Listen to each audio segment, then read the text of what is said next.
Bismillahirrahmanirrahim. Assalamualaikum warahmatullahi wabarakatuh. Alhamdulillahi amma ba'du. Perkenalkan, nama saya Kusfran Habibur Ihsan dari kelas 1C Prodi Pendidikan Agama Islam. Di sini saya akan mengerjakan tugas pengantar filsafat dan dosen pengampu oleh Pak Arif Maulana MUD. Di sini saya akan menjelaskan sejarah tentang filsuf yang bernama Thomas Hobbes. Oke, yang pertama, bagaimana sejarah kehidupan Thomas Hobbes? Thomas Hobbes lahir pada tanggal 5 April 1588 di Wexford, Wiltshire, Inggris.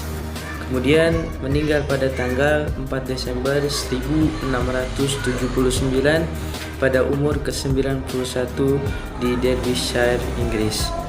Thomas Hobbes seorang filsuf Inggris yang beraliran empirisme. Dikenal sebagai filsuf. Selain dikenal sebagai filsuf, Hobbes juga terkenal sebagai ahli matematika dan sarjana klasik. Hobbes memiliki pengaruh terhadap seluruh bidang kajian moral di Inggris serta filsafat politik, khususnya melalui bukunya yang amat terkenal, yaitu Leviathan. Hobbes tidak hanya terkenal di Inggris, tetapi juga di Eropa daratan. Selain dikenal sebagai filsuf, Hobbes juga terkenal sebagai ahli matematika dan sarjana klasik. Ia pernah menjadi guru matematika Charles serta menerbitkan terjemah Iliad dan Odyssey karya Homerus.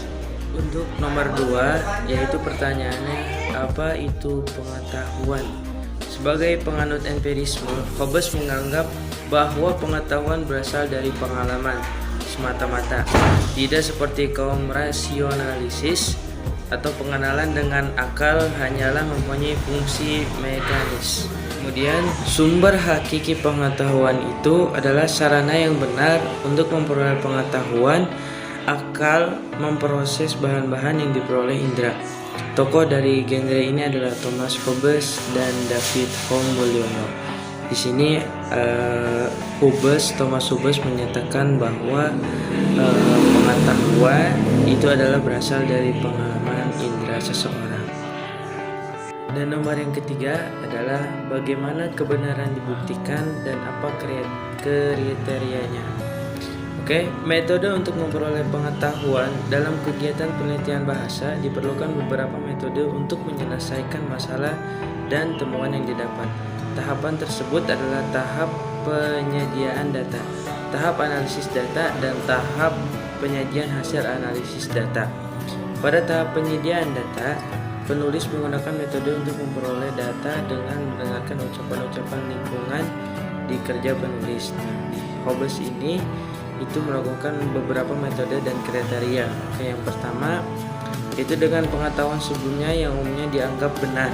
Kemudian yang kedua, teori korespondensi, yaitu pengetahuan dianggap benar jika ada bukti pendukung. Kemudian yang ketiga, yang C, teori pragmatis, yaitu menurut teori ini kebenaran atau suatu pengetahuan diukur dari fungsi pengetahuan tersebut dalam kehidupan praktis. Jika membawa penggunaan praktis dalam hidup, kemudian pengetahuan tersebut yang benar. Kemudian yang terakhir, yaitu teori performatik, yaitu suatu pengetahuan atau informasi dianggap benar jika pengetahuan atau informasi tersebut tercipta kenyataan. Baik teman-temanku sekalian, kita lanjut ke nomor 4. Ini adalah pertanyaannya, bagaimana tokoh yang Anda pilih, pemikiran tokoh yang Anda pilih itu dimasukkan ke dalam dunia pendidikan. Yaitu tokoh yang saya pilih adalah Thomas Hobbes. Jadi yang saya tertarik pada pemikiran Thomas Hobbes ini adalah tentang konteks sosialnya. Jadi apa itu konteks sosial? Konteks sosial itu adalah yakni bergotong royong satu sama dengan yang lainnya. Ketika kita masuk dalam konteks dunia pendidikan, itu sangatlah bagus karena bisa menciptakan kesuksesan, karena al-ittihadu asasun najah. Itu dia. Jadi ketika kita sukses bareng-bareng itu akan terlihat nikmat dan begitu enak ketika kita melihat kesuksesan kita bersama-sama. Jadi ketika sukses itu ketika bersama-sama dan kompak satu sama dengan yang lainnya.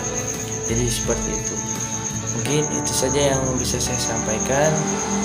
Mohon maaf apabila ada kata-kata yang kurang pantas ataupun terlalu cepat. Mohon maaf. Akhirul kalam.